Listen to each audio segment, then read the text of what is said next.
As a boy, looking out from my father's castle, I thought the sun could never set on the north, so vast did it seem. Part of me still does. The north is by far the largest of the 7 kingdoms, and can fit the other 6 inside it. Not that the others care.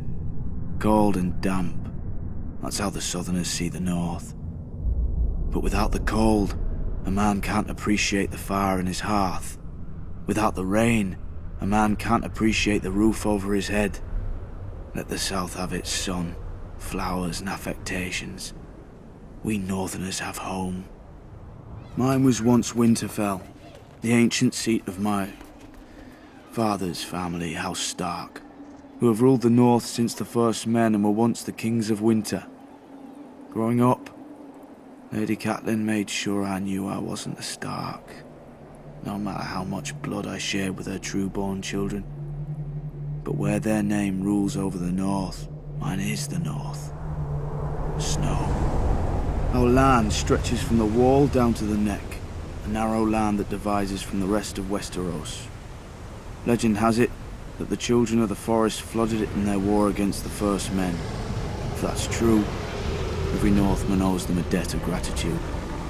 The swamps of the neck are as good as the wall for keeping out unwelcome armies. And if the swamps don't deter you, the Crannog men should.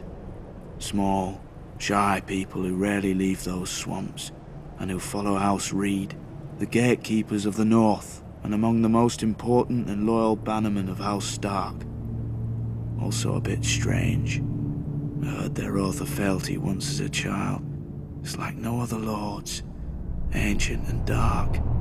They swear by earth and water, by bronze and iron, and by ice and fire. Where House Reed holds the gate to the north, House Manderley holds the port, White Harbour, the closest thing to a southern city we have, governed by the closest thing to a southern family we have. Generations ago, the Manderleys were driven from the Reach, but the Starks gave them their land in return for fealty. Now White Harbour is the richest city of the north, and the Manderleys the richest family. Not in gold and silver like their southern counterparts, but in fish, grain, and trade. As for the other great northern houses, the Starks brought them into the fold during the Age of Heroes. A Stark wrestled an Ironborn for Bear Island and gave it to the Mormonts. A Stark granted a keep and land to a younger son, Carlon, in return for putting down a rebellion. His family then grew up into the Karstarks. Starks fought the wildlings and their kings beyond the wall beside the Umbers of Last Hearth, thus earning their fealty. Boltons. Back then they were the bane of the north. A few were even rumoured to wear their enemies' flayed skins as cloaks. But after centuries of war, they too bent the knee. And so House Stark became the kings in the north, but never forgot that they weren't the north.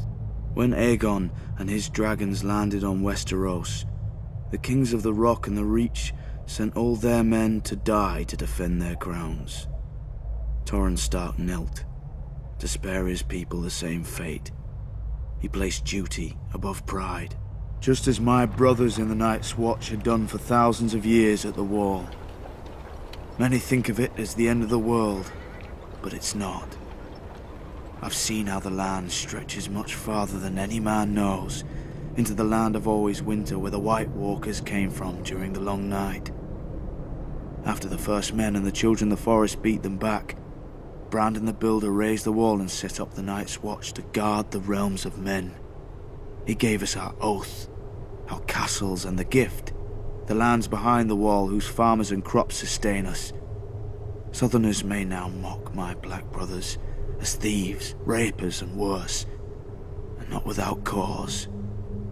But the North remembers why we are there, and if we fall, the South will get a very harsh and very cold reminder.